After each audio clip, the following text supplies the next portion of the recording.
Chapter 32, relating chiefly to some remarkable conversation and some remarkable proceedings to which it gives rise. "London at last!" cried Nicholas, throwing back his greatcoat and rousing Smike from a long nap. "It seemed to me as though we should never reach it." "And yet you came along at a tidy pace, too," observed the coachman, looking over his shoulder at Nicholas with no very pleasant expression of countenance. "Aye, I know that," was the reply, "but I have been very anxious to be at my journey's end, and that makes the way seem long." "Well," remarked the coachman, "if the way seemed long with such cattle as you've sat behind, you must have been most uncommon anxious." And so saying, he let out his whiplash and touched up a little boy on the calves of his legs by way of emphasis. They rattled on through the noisy, bustling, crowded street of London, now displaying long double rows of brightly burning lamps, dotted here and there with the chemist's glaring lights, and illuminated besides with the brilliant flood that streamed from the windows of the shops, where sparkling jewelry, silks and velvets of the richest colors, the most inviting delicacies, and most sumptuous articles of luxurious ornament, succeeded each other in rich and glittering profusion. Streams of people apparently without end poured on, jostling each other in the crowd and hurrying forward, scarcely seeming to notice the riches that surrounded them on every side, while vehicles of all shapes and makes, mingled up together in one moving mass like running water, lent their ceaseless roar to swell the noise and tumult. As they dashed by the quickly changing and ever-varying objects, it was curious to observe in what a strange procession they passed before the eye. Emporiums of splendid dresses, the materials brought from every quarter of the world, tempting stores of everything to stimulate and pamper the sated appetite and give new relish to the oft-repeated feast. Vessels of burnished gold and silver, wrought into every exquisite form of vase and dish and goblet, guns, swords, pistols, and patent engines of destruction, screws and irons for the crooked, clothes for the newly born, drugs for the sick, coffins for the dead, and churchyards for the buried. All of these jumbled each with the other, and flocking side by side, seemed to fit by in motley dance like the fantastic groups of the old Dutch painter, and with the same stern moral for the unheeding, restless crowd. Nor were there wanting objects in the crowd itself to give new point and purpose to the shifting scene. The rags of the squalid ballad singer fluttered in the rich light that showed the goldsmith's treasures. Pale and pinched-up faces hovered about the windows where was tempting food. Hungry eyes wandered over the profusion, guarded by one thin sheet of brittle glass. An iron wall to them, half-naked, shivering figures, stopped to gaze at Chinese shawls and golden stuffs of India. There was a christening party at the largest coffin-maker's, and a funeral hatchment had stopped some great improvements in the bravest mansion. Life and death went hand in hand. Wealth and poverty stood side by side. Repletion and starvation laid them down together. But it was London, and the old country lady inside, who had put her head out of the coach window a mile or two this side Kingston, and cried out to the driver that she was sure he must have passed it and forgotten to set her down, was satisfied at last. Nicholas engaged beds for himself and Smike at the inn where the coach stopped, and repaired without the delay of another moment to the lodgings of Newman Noggs, for his anxiety and impatience had been increased with every exceeding minute, and were almost beyond control. There was a fire in Newman's garret, and a candle that had been left burning. The floor was cleanly swept, and the room was as comfortably arranged as such a room could be, and meat and drink were placed in order upon the table. Everything bespoke the affectionate care and attention of Newman Noggs, but Newman himself was not there. "Do you know what time he will be home?" inquired Nicholas, tapping at the door of Newman's front neighbor. "Ah, Mr. Johnson," said Crowle, presenting himself. "Welcome, sir. How well you're looking. I never could have believed—" "Pardon me," interposed Nicholas. "My question. I am extremely anxious to know." "Why, he has a troublesome affair of business," replied Crowle, "and will not be home before 12 o'clock. He was very unwilling to go, I can tell you, but there was no help for it. However, he left word that you were to make yourself comfortable till he came back, and that I was to entertain you, which I shall be very glad to do." In proof of his extreme readiness to exert himself for the general entertainment, Mr. Crowle drew a chair to the table as he spoke, and helping himself plentifully to the cold meat, invited Nicholas and Smike to follow his example. Disappointed and uneasy, Nicholas could touch no food, so, after he had seen Smike comfortably established at the table, he walked out, despite a great many dissuasions uttered by Mr. Crowle with his mouth full, and left Smike to detain Newman in case he returned first. As Miss La Creevy had anticipated, Nicholas betook himself straight to her house. Finding her from home, he debated within himself for some time whether he should go to his mother's residence, and so compromise her with Ralph Nickleby. Fully persuaded, however, that Newman would not have solicited him to return unless there was some strong reason which required his presence at home, he resolved to go there, and hastened eastwards with all speed. Mrs. Nickleby would not be at home, the girl said, until past 12 or later. She believed Miss Nickleby was well, but she didn't live at home now, nor did she come home except very seldom. She couldn't say where she was stopping, but it was not at Madame Mantalini's, she was sure of that. With his heart beating violently, and apprehending he knew not what disaster, Nicholas returned to where he had left Smike. Newman had not been home. He wouldn't be till 12 o'clock. There was no chance of it. Was there no possibility of sending to him to fetch him, if it were only for an instant, or forwarding to him one line of writing to which he might return a verbal reply? That was quite impracticable. He was not at Golden Square, and probably had been sent to execute some commission at a distance. Nicholas tried to remain quietly where he was, but he felt so nervous and excited that he could not sit still. He seemed to be losing time unless he was moving. It was an absurd fancy, he knew, but he was wholly unable to resist it, so he took up his hat and rambled out again. He strolled westward this time, pacing the long streets with hurried footsteps and agitated by 1,000 misgivings and apprehensions which he could not overcome. He passed into Hyde Park, now silent and deserted, and increased his rate of walking as if in the hope of leaving his thoughts behind. They crowded upon him more thickly, however. Now there were no passing objects to attract his attention, and the one idea was always uppermost, that some stroke of ill fortune must have occurred so calamitous in its nature that all were fearful of disclosing it to him. The old question arose again and again, what could it be? Nicholas walked till he was weary, but was not one bit the wiser, and indeed he came out of the park at last a great deal more confused and perplexed than when he went in. He had taken scarcely anything to eat or drink since early in the morning, and felt quite worn out and exhausted. As he returned languidly towards the point from which he had started, along one of the thoroughfares which lie between Park Lane and Bond Street, he passed a handsome hotel, before which he stopped mechanically. An expensive place, I dare say, thought Nicholas, but a pint of wine and a biscuit are no great debauch wherever they are had. And yet, I don't know.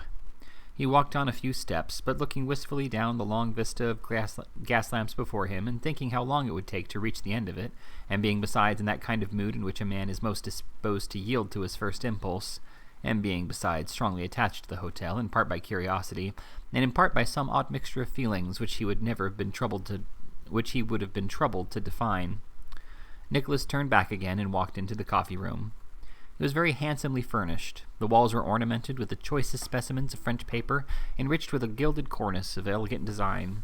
The floor was covered with a rich carpet, and 2 superb mirrors, one above the chimney-piece and one at the opposite end of the room, reaching from floor to ceiling, multiplied the other beauties and added new ones of their own to enhance the general effect. There was a rather noisy party of 4 gentlemen in a box by the fireplace, and only 2 other persons present, both elderly gentlemen, and both alone.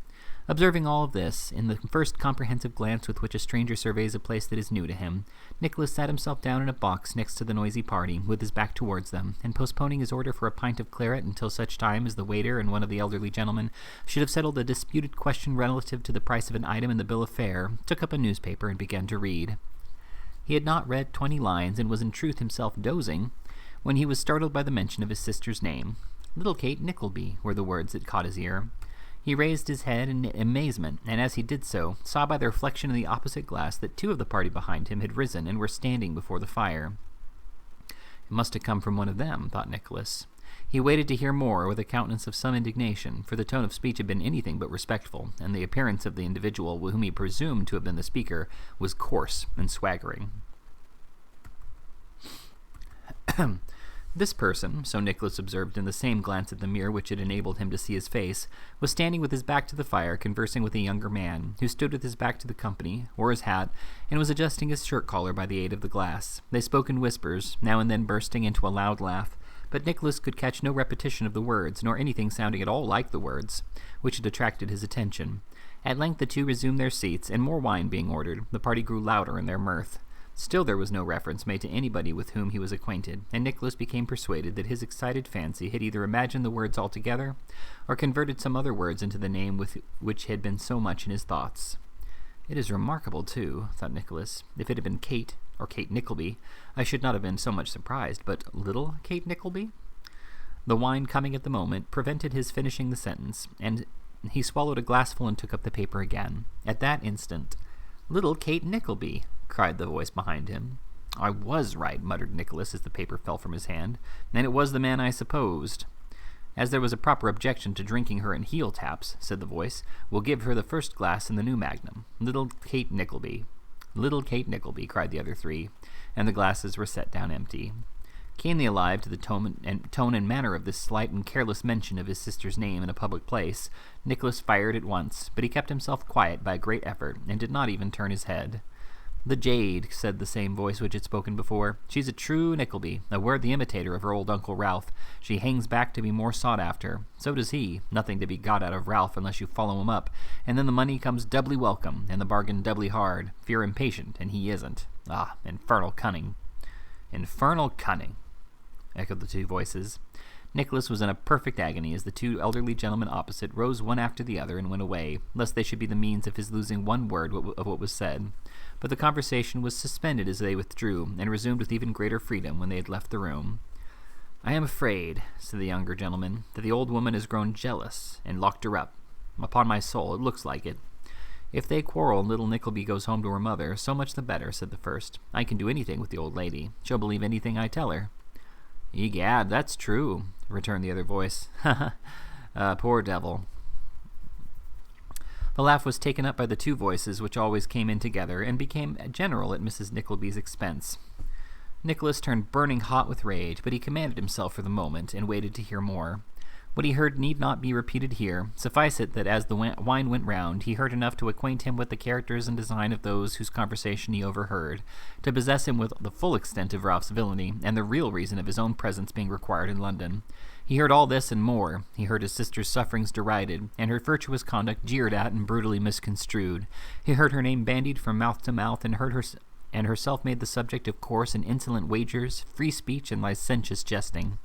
The man who had spoken first led the conversation, and indeed almost engrossed it, being only stimulated from time to time by some slight observation from one or other of his companions. To him, then, Nicholas addressed himself, when he was sufficiently composed to stand before the party and force the words from his parched and scorching throat. "Let me have a word with you, sir," said Nicholas. "With me, sir?" retorted Sir Mulberry Hawk, eyeing him in disdainful surprise. "I said with you," replied Nicholas, speaking with great difficulty, for his passion choked him. "A mysterious stranger, upon my soul," exclaimed Sir Mulberry, raising his wine-glass to his lips and looking round upon his friends. "Will you step apart with me for a few minutes, or do you refuse?" said Nicholas sternly. Sir Mulberry merely paused in the act of drinking, and bade him either name his business or leave the table. Nicholas drew a card from his pocket and threw it before him. "There, sir," said Nicholas. "My business you will guess." A momentary expression of astonishment, not unmixed with some confusion, appeared in the face of Sir Mulberry as he read the name, but he subdued it in an instant, and tossing the card to Lord Verisopht, who sat opposite, drew a toothpick from a glass before him and very leisurely applied it to his mouth. "Your name and address?" said Nicholas, turning paler as his passion kindled. "I shall give you neither," replied Sir Mulberry. "If there is a gentleman in this party," said Nicholas, looking round and scarcely able to make his white lips form the words, "he will acquaint me with the name and residence of this man." There was a dead silence. "I am the brother of the young lady who has been the subject of conversation here," said Nicholas. "I denounce this person as a liar, and impeach him as a coward. If he has a friend here, he will save him the disgrace of the paltry attempt to conceal his name, an utterly useless one, for I will find it out, nor leave him until I have." Sir Mulberry looked at him contemptuously, and addressing his companion, said, "Let the fellow talk. I have nothing serious to say to boys of his station, and his pretty sister shall save him a broken head if he talks till midnight." "You are a base and spiritless scoundrel," said Nicholas, "and shall be proclaimed so to the world. I will know you. I will follow you home if you walk the streets till morning." Sir Mulberry's hand involuntarily closed upon the decanter, and he seemed for an instant about to launch it at the head of his challenger, but he only filled his glass and laughed in derision. Nicholas himself sat himself down, directly opposite to the party, and summoning the waiter, paid his bill. "Do you know that person's name?" he inquired of the man in an audible voice, pointing out Sir Mulberry as he put the question. Sir Mulberry laughed again, and the two voices which had always spoken together echoed the laugh, but rather feebly. "That gentleman, sir," replied the waiter, who no doubt knew his cue, and answered with just as little respect and just as much impertinence as he could safely show. "No, sir, I do not, sir." Here, you, sir,"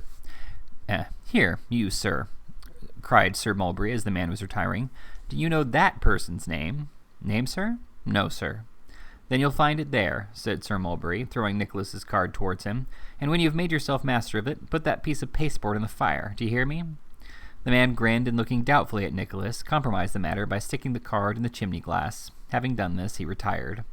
Nicholas folded his arms and, biting his lips, sat perfectly quiet, sufficiently expressing by his manner, however, a firm determination to carry his threat of following Sir Mulberry home into steady execution. It was evident from the tone in which the younger member of the party appeared to remonstrate with his friend that he objected to this course of proceeding, and urged him to comply with the request which Nicholas had made. Sir Mulberry, however, was not quite sober, and was in a sullen and dogged state of obstinacy. He soon silenced the representations of his weak young friend, and further seemed, as if to save himself from a repetition of them, to insist on being left alone. However this might have been, the young gentleman and the two who had always spoken together actually rose to go after a short interval, and presently retired, leaving their friend alone with Nicholas. It will be very readily supposed that to one in the condition of Nicholas the minutes appeared to move with leaden wings indeed, and that their progress did not seem the more rapid for the monotonous ticking of a French clock, or the shrill sound of its little bell which told the quarters. But there he sat, and in his old seat on the opposite side of the room reclined Sir Mulberry Hawk, with his legs upon the cushion, and his handkerchief thrown negligently over his knees, finishing his magnum of claret, with the utmost coolness and indifference. Thus they remained in perfect silence for upwards of an hour. Nicholas would have thought for 3 hours at least, but that the little bell had only gone 4 times. Twice or thrice he looked angrily and impatiently round, but there was Sir Mulberry in the same attitude, putting his glass to his lips from time to time, and looking vacantly at the wall, as if he were wholly ignorant of the presence of any living person. At length he yawned, stretched himself, and rose, walked coolly to the glass, and having surveyed himself therein, turned round and honoured Nicholas with a long and contemptuous stare. Nicholas stared again, with right good will. Sir Mulberry shrugged his shoulders, smiled slightly, rang the bell, and ordered the waiter to help him on with his greatcoat. The man did so, and held the door open. "Don't wait," said Sir Mulberry, and they were alone again. Sir Mulberry took several turns up and down the room, whistling carelessly all the time, stopped to finish the last glass of claret which he had poured a few minutes before, walked out, put on his hat, adjusted it by the glass, drew on his gloves, and at last walked slowly out. Nicholas, who had been fuming and chafing until he was nearly wild, darted from his seat and followed him, so closely that before the door had swung upon its hinges, after Sir Mulberry's passing out, they stood side by side in the street together. There was a private cabriolet in waiting. The groom opened the apron and jumped out to the horse's head. "Will you make yourself known to me?" asked Nicholas in a suppressed voice. "No," replied the other fiercely, and confirming the refusal with an oath. "No." "If you trust to your horse's speed, you will find yourself mistaken," said Nicholas. "I will accompany you. I will, if I hang on to the footboard." "You shall be horsewhipped if you do," returned Sir Mulberry. "You're a villain," said Nicholas. "You're an errand boy, for aught I know," said Sir Mulberry Hawk. "I am the son of a country gentleman," returned Nicholas, "your equal in birth and education, and your superior, I trust, in everything besides. I tell you again, Miss Nickleby is my sister. Will you or will you not answer for your unmanly and brutal conduct? To a proper champion, yes. To you, no," returned Sir Mulberry, taking the reins in his hand. "Stand out of the way, dog. William, let go her head." "You had better not," cried Nicholas, springing on the step as Sir Mulberry jumped in and catching at the reins. "He has no command over the horse, mind. You shall not go. You shall not, I swear, till you have told me who you are." The groom hesitated, for the mare, who was a high-spirited animal and thoroughbred, plunged so violently that he could scarcely hold her. "Leave go, I tell you," thundered his master. The man obeyed. The animal reared and plunged as though it would dash the carriage into 1,000 pieces, but Nicholas, blind to all sense of danger and conscious of nothing but his fury, still maintained his place and his hold upon the reins. "Will you unclasp your hand? Will you tell me who you are?" "No." "No." In less time than the quickest tongue could tell it, these words were exchanged, and Sir Mulberry, shortening his whip, applied it furiously to the head and shoulders of Nicholas. It was broken in the struggle. Nicholas gained the heavy handle, and with it laid open one side of his antagonist's face from the eye to the lip. He saw the gash, knew that the mare had darted off at a wild, mad gallop. 100 lights danced in his eyes, and he felt himself flung violently upon the ground. He was giddy and sick, but staggered to his feet directly, roused by the loud shouts of the men who were tearing up the street, and screaming to those ahead to clear the way. He was conscious of a torrent of people rushing quickly by. Looking up, could discern the cabriolet whirled along the foot pavement with frightful rapidity, then heard a loud cry, the smashing of some heavy body, and the breaking of glass, and then the crowd closed in the distance, and he could see or hear no more. The general attention had been entirely directed from himself to the person in the carriage, and he was quite alone. Rightly judging that under such circumstances it would be madness to follow, he turned down a by-street in search of the nearest coach-stand, finding another finding, after a minute or two, that he was reeling like a drunken man, and aware for the first time of a stream of blood that was trickling down his face and breast.